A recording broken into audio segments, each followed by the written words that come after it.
Assalamualaikum sahabat hakikat. Kembali lagi di channel Riris Dani Hermawan, tempat kita menyingkap tirai rahasia ilmu tasawuf dan makrifatullah. Di video kali ini, kita akan membahas godaan paling besar dalam menapaki jalan spiritual, berdasarkan pandangan para tokoh wali sufi. Apakah benar godaan itu datang dari dalam diri sendiri? Atau justru dari rasa ingin tahu yang melampaui batas? Yuk, simak baik-baik. Jangan lupa subscribe agar tidak tertinggal cahaya ilmu yang menenteramkan hati. Ada satu kisah dari seorang murid sufi yang konon sangat tekun ibadahnya. Setiap malam ia berzikir hingga fajar. Setiap siang ia menundukkan pandangannya dari dunia. Suatu hari, gurunya hanya berkata satu kalimat, "Kau telah sampai, dan itu godaan terbesarmu." Dalam dunia tasawuf, bukan harta atau lawan jenis yang paling menggoda. Bukan juga ketenaran atau pujian manusia. Yang paling menyesatkan justru muncul saat hati merasa telah cukup, ketika ruhani merasa telah menemukan Tuhan. Disitulah, bisikan paling halus dari nafsu bekerja. Ia tidak menggoda untuk berbuat dosa, tapi membuat kita yakin bahwa kita telah sampai, padahal baru memulai. Rasa puas diri itu datang dalam wujud yang suci. Ia menyelinap seperti embun di pagi hari, tak terlihat, tapi menempel. Hati mulai merasa lebih khusyuk dari orang lain, lebih mengenal Tuhan dari mereka yang belum mempelajari hakikat. Namun justru saat itulah, perjalanan bisa berakhir dengan kesia-siaan. Tasawuf bukan tentang mencapai sesuatu dan berdiam di sana. Ia adalah arus yang terus mengalir menuju laut tak bertepi, menuju Dia yang tak tersentuh oleh batas dan definisi. Maka godaan terbesar bukanlah yang nyata di depan mata, tapi yang berbisik di dalam dada. Kau sudah cukup dekat. Dan justru karena itulah, seorang pencari sejati akan selalu merasa lapar.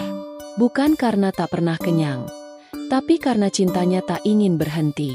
Pernahkah kamu tersesat di jalan yang tampak benar? Jalan yang tenang, dipenuhi aroma zikir dan lantunan ayat suci, tapi di ujungnya tak membawa pada kedekatan dengannya? Begitulah jalan tasawuf tanpa cahaya bimbingan seorang mursid. Dalam dunia yang penuh fatamorgana spiritual, mursid sejati adalah lentera. Ia tak hanya menunjukkan arah, tapi mengajarkan cara berjalan. Ia bukan hanya tahu peta, tapi pernah menapaki setiap liku perjalanan, dengan luka, air mata, dan doa yang tak terhitung. Mursid bukan orang yang sempurna, tapi ia telah selesai dengan dirinya, sehingga bisa menuntun orang lain kembali kepada Tuhan. Ilmu yang dalam tak selalu membawa seseorang pada kebenaran. Tanpa pembimbing, seorang murid bisa saja tergelincir oleh ilusi, merasa telah mengerti, padahal belum mengenal, merasa telah mencapai makrifat, padahal hanya berkutat dalam ego yang berkedok spiritualitas. Seorang mursid mengajarkan lebih dari sekadar teori. Ia mengoreksi batin, menyucikan niat, dan mengangkat hati dari jurang keangkuhan. Dalam diamnya, ada kebijaksanaan. Dalam tegurannya, ada cinta. Dalam jaraknya, ada kedekatan yang melampaui kata. Maka jangan anggap ringan peran seorang guru dalam tasawuf. Ia adalah anugerah, dan sekaligus ujian. Apakah kita cukup rendah hati untuk dipandu, atau terlalu bangga dengan pemahaman diri sendiri? Perjalanan menuju makrifatullah tak bisa dilalui sendirian. Sebab yang dicari bukan jalan, tapi Tuhan. Dan untuk menuju Dia, kita perlu orang yang pernah disinari olehnya. Kesombongan itu beragam rupa. Kadang ia mengenakan jas mahal, kadang ia duduk di atas sajadah. Dalam dunia tasawuf, bentuknya jauh lebih halus. Ia menyamar menjadi kerendahan hati, membisikkan rasa lebih suci, lebih tahu, lebih dekat dengan Tuhan daripada orang lain. Ada seseorang yang begitu tekun beribadah. Tahajudnya tak pernah luput. Zikirnya membumbung tinggi setiap malam. Ia menangis dalam sujudnya, memalingkan wajah dari dunia. Tapi di balik air mata itu, tumbuh keyakinan bahwa dirinya telah berada di atas orang lain. Ia memandang hina mereka yang belum belajar tasawuf, yang masih terikat dunia, yang belum memahami hakikat. Ia berkata, "Aku telah sampai." Kesombongan spiritual seperti ini adalah kabut tebal di tengah jalan menuju Allah. Ia tak terlihat, tapi menyesatkan. Ia menyilaukan pandangan dan mematikan kepekaan batin. Orang yang terkena padanya merasa rendah hati di luar, namun dalam hatinya, tersembunyi tahta kecil yang sedang menobatkan diri sendiri sebagai yang paling dekat dengan Tuhan. Padahal, semakin tinggi makrifat seseorang, seharusnya semakin ia merasa tak tahu. Semakin dalam ia masuk ke dalam cinta ilahi, semakin ia sadar bahwa dirinya tak layak dibandingkan dengan apapun. Ia melihat orang lain bukan sebagai yang kurang, tetapi sebagai saudara dalam pencarian yang sama-sama rapuh. Tokoh-tokoh sufi besar tak pernah menyombongkan ilmunya. Mereka merendah hingga Tuhan sendiri yang mengangkat mereka. Mereka tak membanggakan karamah atau makam, sebab mereka tahu, semua itu bukan milik mereka, tapi anugerah dari Dia yang Maha Kasih. Maka berhati-hatilah dengan perasaan lebih suci. Karena bisa jadi, justru itulah hijab paling tebal yang menghalangi pertemuanmu dengannya. Di sebuah desa sunyi, hiduplah seorang lelaki tua yang setiap harinya menjaga sholat berjamaah di masjid. Ia tak banyak bicara, namun setiap gerak dan diamnya memancarkan ketenangan. Orang-orang memanggilnya orang biasa. Tapi tak ada yang tahu, setiap malam ia menangis dalam doa, dan setiap siang ia bersedekah dalam diam. Ketika ditanya mengapa ia tidak menampakkan ketinggian makrifat, ia menjawab lirih, "Syariat adalah dinding rumah ini, hakikat adalah kehangatan di dalamnya. Keduanya tak bisa dipisahkan. Tanpa dinding, kehangatan akan hilang. Tanpa kehangatan, rumah hanyalah ruang kosong." Inilah rahasia terbesar dari tasawuf sejati, keseimbangan antara amal lahir dan penyucian batin, antara rukun fikih dan zikir kalbu. Syariat mengatur perilaku agar terjaga dari keburukan.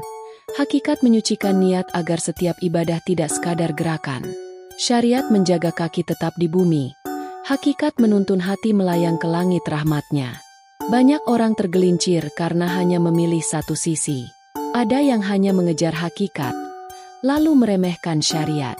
Mereka mengatakan cinta pada Allah, tapi melalaikan perintahnya.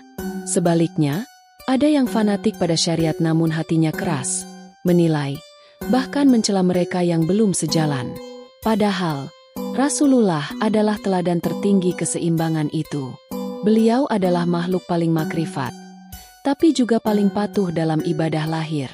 Beliau menegakkan sholat malam hingga kakinya bengkak, meski seluruh dosanya telah diampuni. Beliau berzikir hingga air matanya jatuh, namun tetap tersenyum kepada sesama manusia. Keseimbangan inilah yang menjaga agar perjalanan spiritual tidak terbang terlalu tinggi hingga kehilangan pijakan, dan tidak pula terlalu membumi hingga kehilangan cahaya langit. Ketika syariat dan hakikat bersatu, disitulah jiwa menemukan tempatnya. Ia menjadi hamba, bukan penguasa. Ia menjadi pencari, bukan penilai. Pernahkah engkau berjalan di malam yang sunyi? Hanya suara detak jantung dan hembusan napas yang menemani? Dalam kesunyian seperti itulah, zikir menjadi cahaya kecil yang memandu jiwa. Satu lafaz, satu getaran, satu nama suci, Allah. Zikir bukan sekadar ucapan. Ia adalah detak batin yang tak pernah berhenti, meski lidah diam. Zikir menghidupkan hati yang beku, menyalakan kembali lilin iman yang hampir padam. Dalam setiap sebutan namanya, ada dentuman cinta, ada bisikan rindu, ada pengakuan akan kelemahan yang tersembunyi. Namun, zikir tidak berdiri sendiri. Ia tumbuh dari tanah yang disebut mujahadah, perjuangan melawan hawa nafsu, melawan diri sendiri. Mujahadah bukan tentang berperang dengan orang lain, tetapi dengan bisikan halus dalam jiwa yang mengajak kepada kelalaian. Ia adalah jihad paling dalam, paling sunyi, dan paling sepi. Seorang sufi tidak sekadar duduk berzikir sambil memejamkan mata. Ia menahan amarah ketika dihina. Ia menahan lidah ketika ingin membalas. Ia menundukkan nafsu ketika dunia menggodanya. Dan di balik semua itu, ia terus menyebut namanya sebagai jangkar yang menjaga jiwanya agar tidak karam. Zikir dan mujahadah adalah sepasang sayap. Zikir mengangkat, mujahadah menstabilkan. Zikir menghidupkan rasa, mujahadah menjaga arah. Bila salah satunya ditinggalkan, maka perjalanan makrifat menjadi timpang. Jalan menuju Allah itu panjang dan sunyi. Tapi selama hati masih berzikir, dan jiwa masih berjuang, maka engkau tidak sendiri. Di setiap langkah yang berat, ada Dia yang mendengar namanya disebut. Di setiap pengorbanan, ada cintanya yang menyelimuti tanpa suara. Di sebuah malam yang hening, seorang murid bertanya pada gurunya, "Guru, kapan aku akan sampai?" Sang guru tersenyum lembut, menatap bintang-bintang yang bertabur di langit, lalu menjawab, "Kau tidak akan pernah sampai, tapi kau akan terus mendekat." Dan itulah makrifat. Makrifatullah bukanlah gerbang yang dibuka sekali lalu selesai dimasuki. Ia seperti samudra yang tak bertepi.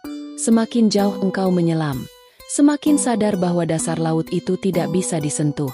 Ia bukan tempat untuk duduk dengan gelar, melainkan perjalanan panjang yang terus menguji kerendahan hati dan cinta yang tulus.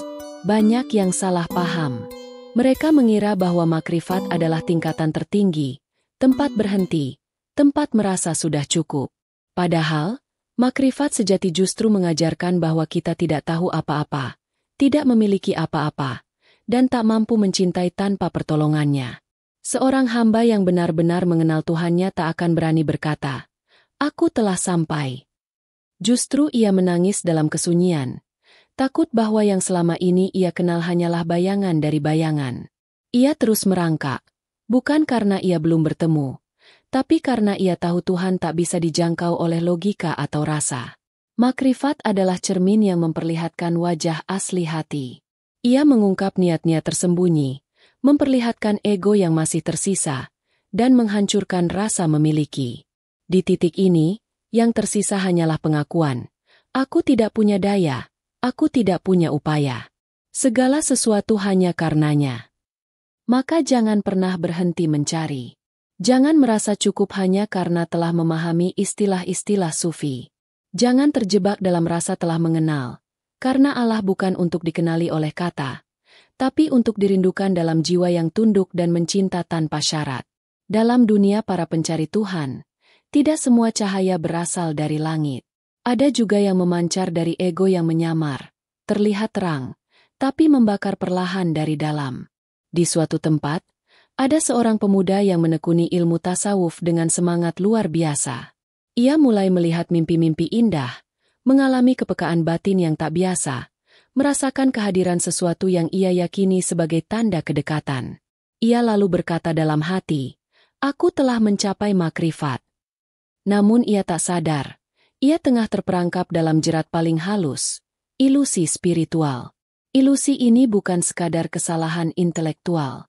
Ia adalah rasa manis yang menipu. Seseorang bisa saja melihat cahaya, mendengar suara, merasa hatinya dipenuhi keajaiban, tapi semua itu bisa jadi bukan dari Tuhan. Ia datang untuk menguji, apakah engkau mencintai pengalaman itu, atau mencintai Dia yang menciptakannya? Para wali sufi memperingatkan bahwa pengalaman spiritual adalah bunga di tepi jalan. Indah, ya, tapi bila kita berhenti di situ, maka kita kehilangan arah. Tuhan tidak membutuhkan kita untuk memiliki karomah, tidak pula mengukur kedekatan berdasarkan rasa atau mimpi. Yang Ia lihat adalah niat, kerendahan hati, dan kontinuitas dalam ibadah. Seringkali, pengalaman spiritual datang bukan untuk dibanggakan, tapi untuk disembunyikan. Ia adalah rahmat sekaligus amanah. Bila dibuka karena ingin dikagumi, maka maknanya akan sirna. Bila disimpan dengan tawadu, maka ia akan menumbuhkan cinta yang lebih murni. Karena itu, hati-hatilah dengan bisikan yang memuji dirimu sendiri. Jangan tertipu oleh perasaan, telah dekat. Seringkali, orang yang paling dekat dengan Allah justru merasa paling jauh. Dan mereka yang paling takut pada kesesatan adalah mereka yang benar-benar sedang dijaga. Mereka berjalan tanpa bunyi, namun langkahnya menggetarkan dunia. Mereka berbicara pelan, tapi kata-katanya menembus hati. Mereka adalah para wali sufi, jiwa-jiwa yang telah mengalahkan dirinya sendiri sebelum menuntun orang lain. Sebutlah Syekh Abdul Qadir Al-Jailani. Ia dikenal sebagai lautan ilmu dan samudra karamah. Namun dalam doanya ia sering menangis, memohon ampun seolah-olah dirinya penuh dosa. Atau Imam Al-Ghazali, Seorang pemikir agung yang meninggalkan popularitas demi menemukan keheningan sejati dalam munajatnya. Mereka tidak mencari kedudukan, tidak haus akan pengikut. Mereka hanya ingin satu hal, ridha Allah. Apa yang membuat mereka besar bukanlah karomah yang menyilaukan, tapi kerendahan hati yang menyembuhkan. Mereka tidak pernah berkata, "Ikuti aku." Sebaliknya, mereka menunjuk ke langit dan berbisik, "Ikutilah Dia." Dalam kesunyian malam, mereka memohon agar tidak dikenal, agar amalnya tersembunyi seperti akar pohon yang dalam, tak tampak, tapi menjadi sumber kekuatan. Kehidupan mereka adalah pelajaran bahwa makrifatullah bukan tentang menjadi istimewa, tapi menjadi hamba. Semakin tinggi makam mereka, semakin mereka sujud rendah di hadapannya. Mereka tidak melihat diri mereka suci, karena kesucian sejati adalah ketika seseorang merasa tak punya apa-apa kecuali cinta dari Tuhan. Mereka menapaki jalan makrifat dengan air mata, bukan gelar. Dengan pengabdian, bukan ambisi. Dan dengan kelembutan yang merangkul, bukan sikap menghakimi. Maka jika kita ingin meniti jalan yang sama, belajarlah dari sikap mereka, bukan hanya dari kata-kata mereka. Jadikan akhlak sebagai pakaian, dan keikhlasan sebagai nafas. Karena pada akhirnya, yang paling dekat dengan Allah adalah yang paling tak ingin terlihat dekat oleh manusia. Sahabat Riris Dani Hermawan yang dirahmati Allah. Setelah semua yang kita renungi bersama, tentang rasa puas diri yang menipu, bimbingan seorang guru, kesombongan spiritual yang tersembunyi, keseimbangan syariat dan hakikat, pentingnya zikir dan mujahadah, perjalanan makrifat yang tak pernah selesai, ujian ilusi ruhani, hingga keteladanan para wali, mungkin kini kita menyadari sesuatu yang sederhana, namun sangat dalam. Bahwa jalan menuju Allah bukanlah perlombaan, bukan pula tempat menancapkan panji bahwa kita telah sampai. Ia adalah jalan sunyi, panjang, penuh ujian dan cinta. Dan satu-satunya bekal yang akan membuat langkah kita ringan hanyalah keikhlasan. Ilmu tasawuf dan makrifatullah bukan tentang menjadi lebih tinggi dari orang lain, tapi tentang menjadi lebih jujur pada diri sendiri. Ia bukan tentang banyaknya istilah yang dipahami, tapi tentang sejauh mana hati ini mengenal Allah dalam diam dan penghambaan. Janganlah berhenti mencari, jangan pula merasa telah menemukan. Karena seperti laut yang luas, cinta kepada Allah tak pernah punya tepi. Ia terus memanggil kita untuk menyelam lebih dalam. Bukan agar kita menjadi hebat, tapi agar kita menjadi hamba. Terima kasih telah membersamai perjalanan batin ini. Jika engkau merasa disentuh oleh keheningan yang dalam atau menemukan setitik cahaya dari untaian kata tadi, jangan lupa subscribe, nyalakan lonceng, dan bagikan video ini kepada saudaramu yang sedang mencari makna sejati kehidupan. Sampai jumpa di perjalanan ruhani selanjutnya. Semoga hati kita tetap lembut, langkah kita tetap ringan, dan cinta kita kepadanya terus menyala, meski dunia mencoba memadamkannya. Wassalamualaikum warahmatullahi wabarakatuh. Dari hati, untuk hati yang mencari.